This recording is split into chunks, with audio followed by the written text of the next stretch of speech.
Assalamu alaikum, dear students. I hope you all are fine and doing good. So, today, in your subject of social studies, we are going to summarize and recapitulate our chapter number 14, Advances in Medical Sciences. So, in this chapter, Advances in Medical Sciences, हम पढ़ने वाले हैं कि क्या क्या developments हुई medical sciences में in terms of instruments, in terms of other medicines etcetera.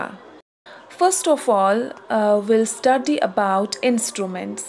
पहला इंस्ट्रूमेंट है हमारे पास क्लिनिकल थर्मोमीटर, जो कि बहुत ही कॉमन इंस्ट्रूमेंट यूज़ हम करते हैं जब हमें टेम्परेचर चेक करना हो बॉडी का. तो उस टाइम हम क्या यूज़ करते हैं? थर्मोमीटर. इस थर्मोमीटर में क्या होती है? स्केल होती है जिसको यूनिट्स में मार्क किया जाता है और उन यूनिट्स को फ़ारेनहाइट बोलते हैं. वो मार्क कहाँ से कहाँ तक होता है? 95 degree Fahrenheit to 110 degree Fahrenheit. Normal body temperature 98.6 degree Fahrenheit होता है या फिर 37 डिग्री सेल्सियस. अगर हम फ़ारेनहाइट में देखेंगे तो 98.6 और अगर हम सेल्सियस में देखेंगे तो 37 डिग्री सेल्सियस. अगर इससे ज़्यादा हुआ टेम्परेचर आएगा किसी ह्यूमन बॉडी में तो हमें पता लगता है कि इस पर्सन को क्या है? फीवर है. तो ये बहुत ही एसेंशियल मेडिकल इंस्ट्रूमेंट रहा है जिसको इन्वेंट किया था गैब्रियल डैनियल फ़ारेनहाइट ने 1714 में. आजकल हमारे पास डिजिटल थर्मोमीटर्स भी अवेलेबल होते हैं. Next instrument is stethoscope. जब भी हम डॉक्टर के पास जाते हैं हम क्या देखते हैं? उसके गले में ये एक इंस्ट्रूमेंट पड़ा हुआ होता है जिसको स्टेथोस्कोप बोलते हैं. स्टेथोस्कोप किस लिए यूज़ किया जाता है? ये डॉक्टर यूज़ करता है एक पेशेंट की हार्ट बीट को चेक करने के लिए, उसकी हार्ट बीट को मॉनिटर करने के लिए. इसके अलावा लंग्स का साउंड भी चेक किया जा सकता है इस स्टेथोस्कोप से. ओके, ये स्टेथोस्कोप इन्वेंट किया था रेन लेनिक ने. Next instrument is microscope. Microscope हमें किस लिए यूज़ होता है? ये एक बहुत बड़ी इमेज हमें देता है छोटे मोटे ऑब्जेक्ट्स की. छोटे मोटे टाइनी ऑब्जेक्ट्स जो होते हैं ये हम यूज़ करते हैं बायोलॉजी लैब्स में, लेबॉर्ट्रीज़ में. इससे हम जो भी छोटे मोटे जर्म्स होते हैं, कीड़े मकोड़े होते हैं, माइक्रोब्स होते हैं, वो हम इस इंस्ट्रूमेंट से देख पाते हैं क्योंकि वो हमें ऐसे नेक्ड आई से नहीं दिखते हैं. तो उसके लिए हमें क्या यूज़ करना होता है? माइक्रोस्कोप. माइक्रोस्कोप को फर्स्ट इन्वेंट किया था ज़ेकारियस जॉनसन ने और उसका नाम रखा गया था फ्ली ग्लास. बाद में इसको मॉडिफाई किया गैलीलियो ने और उसने एक प्रॉपर माइक्रोस्कोप इन्वेंट किया जिसमें काफ़ी सारे लेंसेज का यूज़ किया गया. ओके, और भी कुछ इन्वेंशंस हुई मेडिकल साइंस में. फॉर एग्ज़ाम्पल कुछ मशीन्स इन्वेंट हुई जैसे कि एक्सरे मशीन, जिससे क्या हुआ कि एक inside of the human body, जो अंदर से ह्यूमन बॉडी है उसको डिटेक्ट करने लगे. जो भी इंसान का प्रॉब्लम होता था, जैसे for example any fracture of the bone, उसको डिटेक्ट करने के लिए एक्सरे मशीन का इस्तेमाल किया गया. इसको डेवलप किया गया था रॉन्जन ने 1895 में. Next machine is ECG machine, जिससे क्या हुआ, जो हार्ट बीट है, हार्ट बीट की जो रेट है वो डिटेक्ट होने लगी एक मशीन पे जिसको ECG मशीन कहा जाता है. ये बिल्कुल हमें एक ग्राफ की तरह दिखाती है हमारी हार्ट रेट. तो डॉक्टर्स चेक करते हैं कोई भी एबनॉर्मेलिटी अगर होगी किसी पेशेंट के हार्ट में तो वो इसी ग्राफ को रीड करते हैं, देखते हैं, स्टडी करते हैं और उनको पता चलता है क्या एबनॉर्मेलिटी होगी. ठीक. सर्जरी में भी कुछ डेवलपमेंट्स हुई. फॉर एग्ज़ाम्पल अब लेज़र सर्जरी का इस्तेमाल किया जाता है जिसमें ज़्यादातर जो सर्जिकल इक्विपमेंट्स होते हैं जैसे कि स्कैल्पल, सीजर्स, नीडल, फोर्सेप्स, ये जो सर्जिकल इक्विपमेंट्स होते हैं इनका ज़्यादा यूज़ नहीं होता है.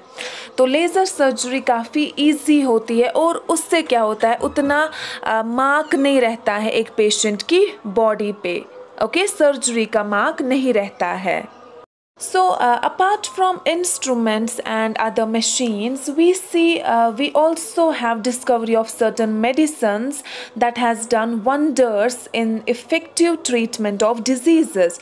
हमारे पास ऐसी 2 medicines हैं जैसे कि क्लोरोफॉर्म एंड पेनिसिलिन। तो जब पहले सर्जरी होती थी, सर्जन के पास ये एक क्लोरोफॉर्म मेडिसिन अवेलेबल नहीं होती थी जिससे कि एक पेशेंट को बेहोश किया जा सकता था, लेकिन फिर इसकी डिस्कवरी हुई और सर्जरी काफ़ी इजी हुई। पेशेंट को किसी पेन के थ्रू नहीं जाना पड़ता था जब उसकी बॉडी पे सर्जरी परफॉर्म की जाती थी। तो इस प्रोसेस को बोलते हैं एनेस्थीसिया। इस एनेस्थीसिया में जिस मेडिसिन का यूज़ होता है उसको बोलते हैं क्लोरोफॉर्म। यानी कि क्लोरोफॉर्म जो है ये हम अप्लाई करते हैं, पेशेंट को देते हैं ताकि वो बेहोश हो जाए, और इस प्रोसेस को क्या बोलते हैं, एनेस्थीसिया।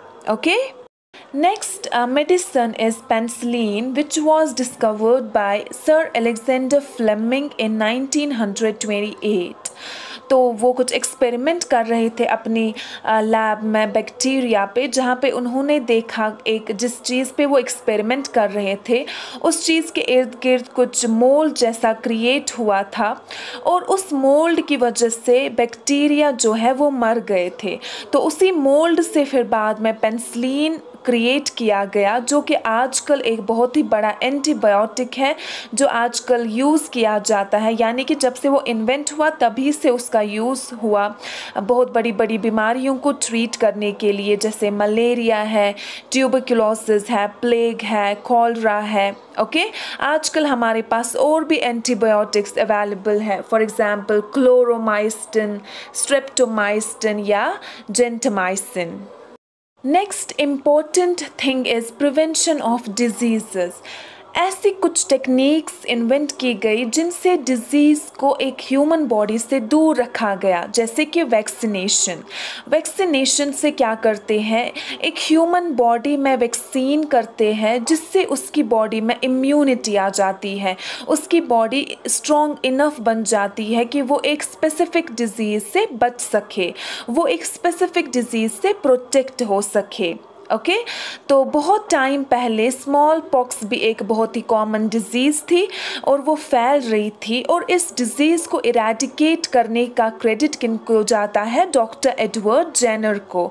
उन्होंने इस स्मॉल पॉक्स डिज़ीज़ के लिए एक वैक्सीन तैयार किया। ठीक है, तो आजकल हमारे पास ऑलमोस्ट हर एक डिज़ीज़ के लिए वैक्सीन है, और ये जो वैक्सीन दिया जाता है लोगों को कि वो अपनी बॉडी को स्ट्रॉन्ग बनाए, स्ट्रॉन्ग इनफ बनाए कि वो एक डिज़ीज़ से फाइट कर सके, इस सिस्टम को बोलते हैं immunology. Okay, we also have some techniques जिनसे हम क्या करते हैं, किसी भी चीज़ को जर्म फ्री या बैक्टीरिया फ्री करते हैं। फॉर एग्ज़ाम्पल पास्चराइजेशन, जो किसने इन्वेंट किया था, लुइस पास्चर ने। इसने डिस्कवर किया कि जो हीट है उससे क्या होते हैं, जर्म्स मर जाते हैं। तो उसने मिल्क को पास्चराइज किया एक पर्टिकुलर टाइम के अंदर फॉर हाफ एन आवर। उससे पता चला कि ये वाला मिल्क जो है ये कुछ दिनों तक फ्रेश भी रहता है और ये जर्म फ्री रहता है। नेक्स्ट इम्पॉर्टेंट टेक्निक है स्टेरिलाइजेशन। इसमें भी बॉइलिंग का इस्तेमाल होता है, एक पर्टिकुलर चीज़ को बॉयल किया जाता है। फॉर एग्जांपल उस टाइम पे जोसेफ लिस्टर ने जब ये टेक्निक इन्वेंट की थी, उसने क्या किया था, जो मेडिकल इक्विपमेंट्स है, सर्जिकल इक्विपमेंट्स थे, उनको क्लीन करने के लिए, इन्फेक्शन फ्री करने के लिए उसने ये टेक्निक यूज़ की थी। उसने उन चीज़ों को बॉयल किया ताकि वो जर्म फ्री हो जाए।